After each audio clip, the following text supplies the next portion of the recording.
That's what we always say. This is a class war. This is a class war.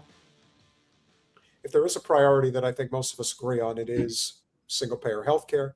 There is no question that the numbers have been updated to about $1 trillion a year is how much we would save.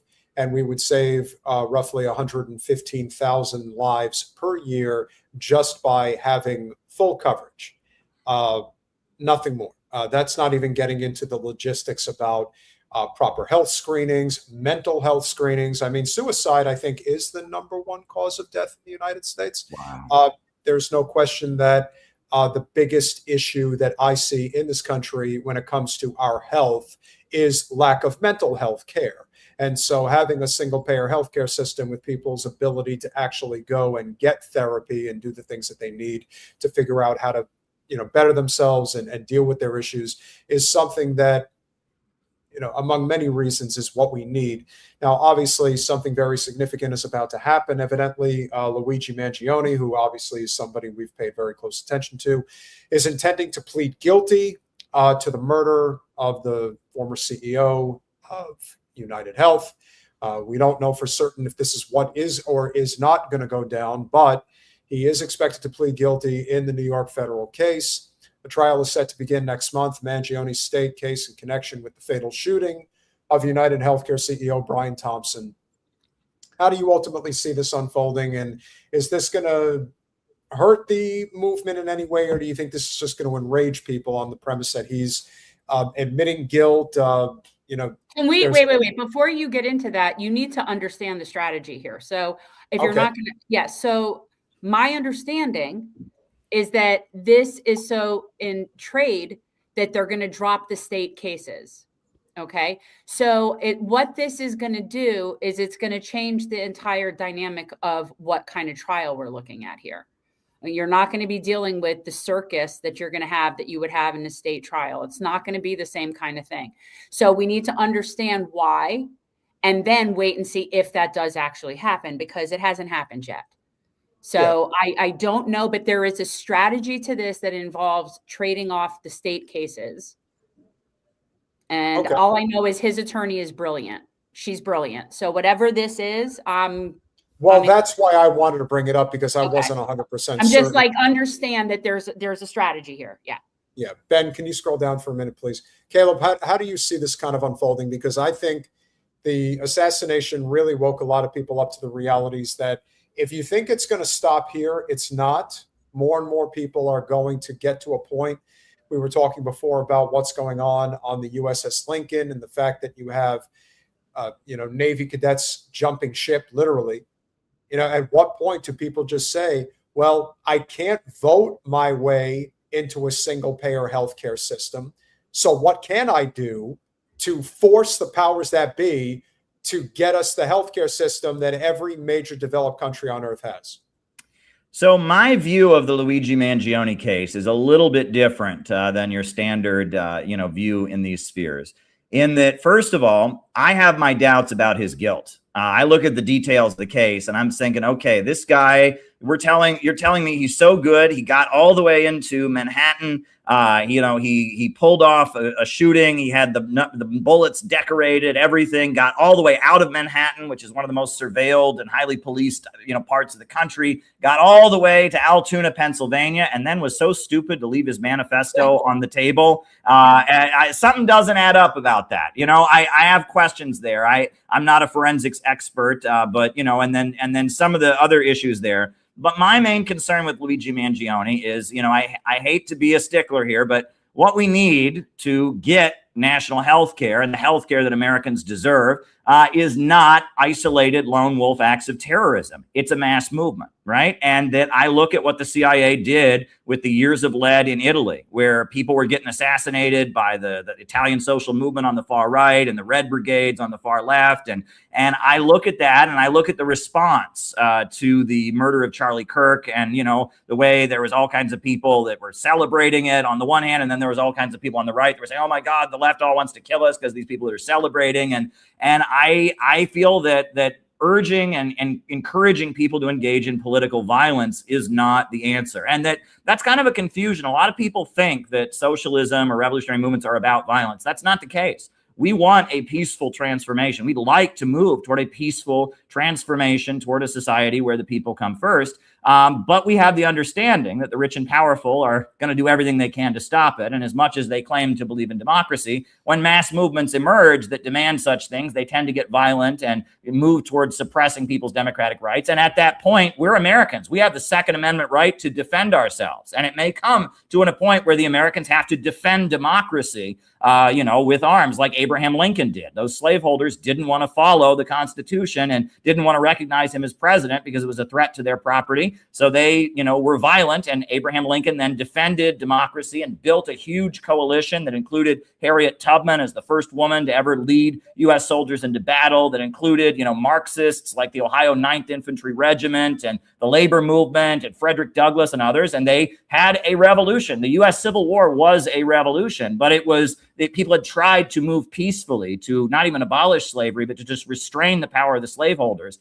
And their response was so violent that they had no choice but to have a violent revolution. But we should always be clear that we do not advocate a violent revolution. We advocate a peaceful revolution. And the only way a violent revolution would happen is if the democratic process was not allowed to proceed. And if our democratic rights and our peaceful movement was not allowed to proceed, which there's a very good chance could happen. But we need to be clear. Like we're there. I feel like we're there. This is where, and I have to disagree, because I look at what is violent as different, right? So Brian Thompson was committing violence. Yeah. Denying healthcare and to people, knowing that you're doing it to people wrongly, knowing that your system doesn't work and you're wrongly doing, that's violent.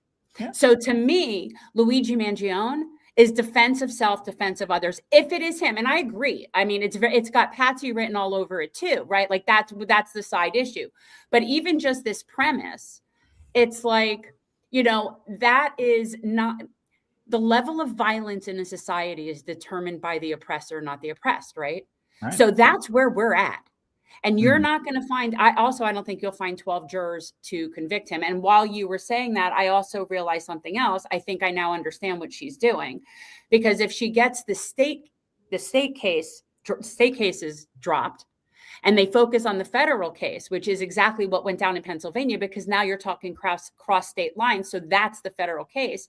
That's their weakest shit. So that's where they could end up getting it down to something else, because she knows their evidence sucks. Yeah. So that might be the strategy. Yeah, well, I certainly agree with what you said about the fact that people are being denied health care is a crime and is violent and is murderous. No question about it. And I also would agree that even the healthcare that people do get in this system is murderous, right? It's not, healthcare, it's sick care in a lot of ways, right? And that moving toward a national healthcare system, the focus should be on preventive care. Care where people, it's not just that people get sick and then you sell them pills afterwards. It's people don't get sick in the first place. And especially with mental health, a big factor in that is social media. And that's because the algorithms are rigged to make money. What if we had algorithms that were rigged to make our kids smarter or healthier or more productive, right? Imagine that we had social media that was designed to make people the best people they could be. Wouldn't that be so much better? But that might not be profitable for private owners, right? And Facebook is basically a monopoly. Twitter is basically a monopoly. Well, if it's a monopoly, it should be a utility. Rather than a private company, and it should be subject to the kind of regulation that the power company or the airwaves is subjected to. And I think that needs to be an aspect of it. But as far as the Luigi Mangione case, right? I'm not disagreeing with anything you said there about sick care, about many people believing that this kind of thing is the answer. But my thought is, let's imagine that if instead of one lone wolf killing, assuming he did it, I don't know that he actually did it. Right. Imagine that 300 people had gone to the headquarters of United Healthcare and had a civil disobedience. And there were people among them that were Republicans, and people among them that were Democrats, and people among them that were libertarians, and people among them that were Marxists. And they all agreed on one thing, which is this has got to stop and we need national health care. And they got arrested symbolically there one by one. And they learned to work together in the process of doing it. And they learned how to get the media to cover it. And they learned how to kind of overcome any differences that they had. And they learned about it. And they carried out a really effective, amazing civil disobedience. And then in the process of doing it, all of the people involved learned how they could do it again and do it again in another city and do it again with their network of people. And all of a sudden, people were getting involved in a mass movement all over the country, confronting these healthcare companies, saying that business will not proceed as usual unless we get the healthcare we deserve, and that voting for politicians who promise it to us when they don't do it is not enough. We got to be in the streets and do something about it. That would be inspiring. That would make people want to get involved. That would make people excited, and they could meet people. They could be in a community. They could develop a sense of brotherhood. They would learn new ideas and bounce ideas off of each other. It would create a wave of positive energy and momentum that could actually get us the healthcare that we need. And something like that was just kind of starting to happen. Do you remember the Medicare for All marches? Right? There was just kind of an idea that maybe people on the left and the right and other places could come together to march for Medicare for All. And what made me concerned was that when that happened, right, I remember that all these voices from the mainstream of the left immediately attacked the Medicare for All marches because some Republicans were there, because some former Nazi who was going to speak at something was there. And, oh, if you went to the Medicare for All marches, you were a bad person. You must be a secret anti-vaxxer. You were this, you were that. And it was like going to the Medicare for All marches was a crime against humanity. That was the memo of the cancel culture left that went out. But yet, shooting somebody down on the streets, an act of lone wolf assassination by these same voices, was immediately celebrated. And I'm like, what's the deal here? We're not allowed to have a mass movement, but we're allowed to commit murder? What's going on here? And that made me immediately suspicious. But I feel like that, a lone wolf act of assassination is a pessimistic act. Right? Nobody, I'm sure if Luigi actually did it, he wasn't thinking, I'm going to kill him and then they're going to give us national health care. But no, it was, this guy is a murderer. This guy is somebody who's depriving people of rights. And, and I think he had allegedly personally suffered. He had back injuries or whatever. And I've been made miserable. So I'm going to take revenge. I'm going to take down one of the bastards is going to get it. Well, that's not the vibe spiritually that builds a movement. It's just not, right? That's just a very pessimistic, dark way. I wrote a book in response to the Luigi Mangione thing. I wrote a book called The Danger of an American Years of Lead, where I talked about, the Italian years of lead and how that, it seemed very revolutionary, these people going out with guns and all of this, but it actually led Italian society in a very, very bad direction. And it was a CIA operation. We now know Operation Gladio. In that piece, I wrote, one of the chapters is called Luigi Mangione, the New Abstract Painter. And I talked about abstract art and how the CIA funded abstract art to counter social realism.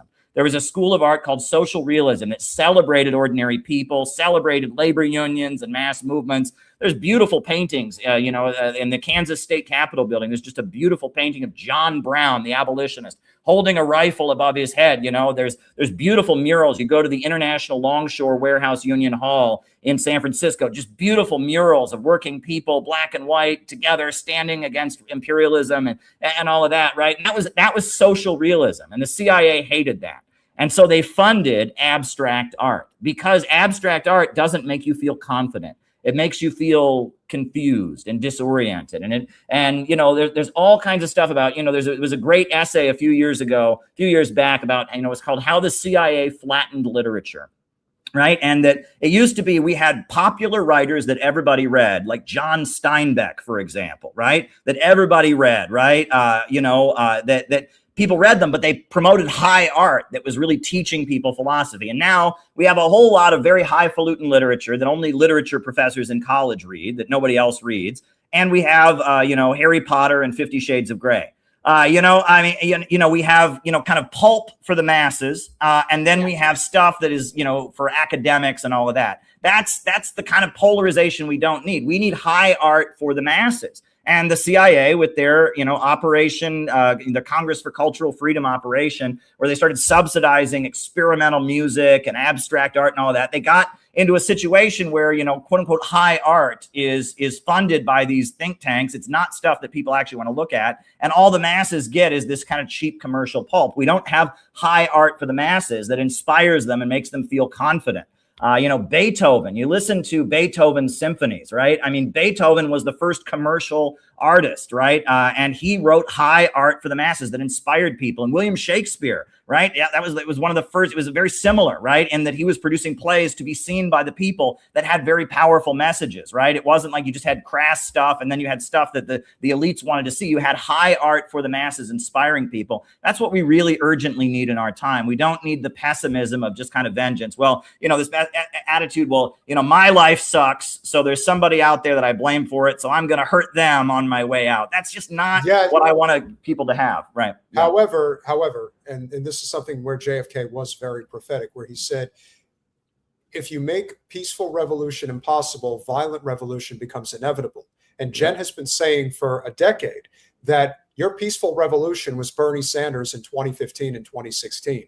And not only did they steal the election from Bernie, Wasserman Schultz 1000% led the efforts to steal that primary. Then they decided to bring Russia into the equation as a, don't follow the, it's like the red laser pointer on the wall. You're like a distracted cat. No, it's really this thing over there. They could have easily and could still easily start World War III. We talk all the time about how when you say that electoral politics is not going to bring you salvation in the United States, it's a prime example of just that. I think we have reached a point now where violence is not necessarily what we're looking for, but it's certainly understandable. There is no way that you can look at, especially with what Israel is doing, and knowing full well that we are involved in it, that we live in a country, and this is one of the biggest reasons why you have the crossover between progressives and libertarians. We do not have taxation with representation. We're being told to pay for things that we have absolutely no say in whatsoever. And so when people are talking about, are we responsible for blowing up children in Gaza? Yes, in one way, shape, or another, we are responsible.